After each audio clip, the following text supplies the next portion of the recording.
आपातकाल के 50 वर्ष पूरे होने पर भारतीय जनता पार्टी के प्रदेश मंत्री मनोज सिंह ने कांग्रेस पार्टी पर जोरदार हमला बोला।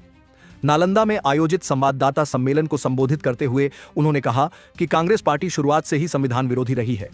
प्रदेश मंत्री ने कहा कि जिन लोगों ने देश में आपातकाल लागू कर लोकतंत्र और संविधान को कुचला, वे आज प्रधानमंत्री नरेंद्र मोदी पर संविधान और आरक्षण विरोधी होने का झूठा आरोप लगा रहे हैं। उन्होंने कहा कि वर्ष 1975 ईस्वी में लगाया गया आपातकाल भारतीय लोकतंत्र के इतिहास का काला अध्याय था। मनोज सिंह ने कांग्रेस नेता राहुल गांधी पर निशाना साधते हुए कहा कि वे जहां भी जाते हैं संविधान के प्रति लोगों को गुमराह करते हैं और देश में डर का माहौल बनाते हैं। उन्होंने आरोप लगाया कि कांग्रेस हमेशा प्रधानमंत्री नरेंद्र मोदी के विकास कार्यों में बाधा पहुंचाने की कोशिश करती रही है। उन्होंने कहा कि जो लोग आज खुद को संविधान का रक्षक बता रहे हैं, वही वास्तव में उसके सबसे बड़े भक्षक बन चुके हैं। वंशवाद पर कटाक्ष करते हुए उन्होंने कहा कि कांग्रेस और राष्ट्रीय जनता दल जैसे दलों में परिवारवाद चरम पर है।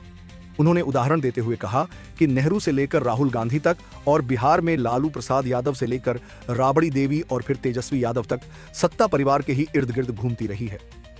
इस मौके पर जिलाध्यक्ष राजेश कुमार, बीजेपी नेता अविनाश मुखिया, रामसागर सिंह के अलावे कई वरिष्ठ नेता मौजूद रहे।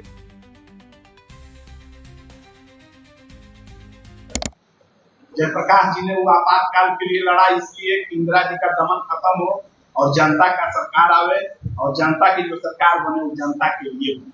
लेकिन जो जनता की सरकार बिहार में बनी वो परिवार के लिए बनी और परिवार का उदाहरण इससे अच्छा क्या हो सकता है कि 15वां बार या 25वां बार लालू जी अपने राष्ट्रीय अध्यक्ष बनेंगे अस्वस्थ होने के बाद।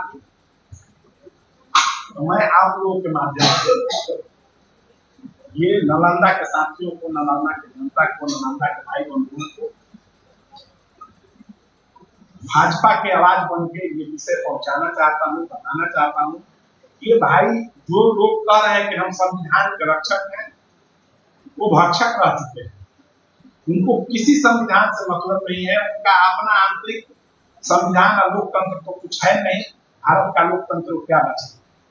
अपने यहाँ तो सोनिया नेहरू जी के बाद सोनिया जी, सोनिया जी के बाद नेहरू जी के बाद इंदिरा जी, राजीव जी, सोनिया जी, राहुल जी, उसी तरह से लालू जी के बाद अभी लालू जी ही है और मैं तो मुख्यमंत्री बनी राबड़ी देवी जी, मुख्यमंत्री बने तेजस्वी जी, और ये जनता के बीच में जाकर कहते हैं कि हम गरीबों के हितैषी हैं।